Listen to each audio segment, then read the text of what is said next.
অনেক তত্ত্ব উপাত্তর সাথে জিনের সম্পর্ক আছে। এটা আবার কেমন কথা? এটাও কোরআনেই আছে যে দুনিয়াতে যে ব্যক্তি শয়তান মানুষ শয়তান, তার সাথে জিন শয়তানের যোগাযোগ থাকে। বিশ্বাস করেন না?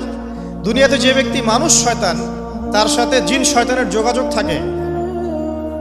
একটা হাদিসে এমনও পড়েছিলাম আমরা স্টুডেন্ট লাইফে, আল্লাহ রাব্বুল আলামিন যখন কোনো আদেশ নাজিল করেন তখন ফেরেশতারা সেটা নিয়ে ডিসকাস করতে থাকেন আসমানে, এবং জিন জাতি প্রথম আসমানের কিনারা পর্যন্ত পৌঁছে যায় এবং সেখানে গিয়ে কানে শ্রবণ করার চেষ্টা করে কি নিয়ে আলোচনা করা হচ্ছে। যদি কোনো একটা সংবাদ তাদের কান পর্যন্ত চলে আসে, তাদেরকে বিতাড়িত করার জন্য আল্লাহ রাব্বুল আলামিন উল্কাপিণ্ড ছোড়েন। ওখানকার ফেরেশতারা আছেন, তারা অগ্নিশিখা নির্বাপন করেন। সূরা সফফাতের প্রথম দিকে পড়ে দেখবেন।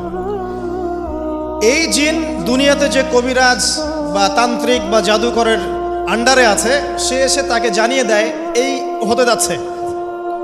তখন সেই তান্ত্রিক এই সত্যটার সাথে আরো 100টা মিথ্যা জড়িয়ে জনগণকে বিভ্রান্ত করে। তখন তার কথা ফলে যায়, মানুষ মনে করে যে তান্ত্রিক অনেক বড় কিছু হয়ে গেছে। তো এগুলো সবই ফিতনা।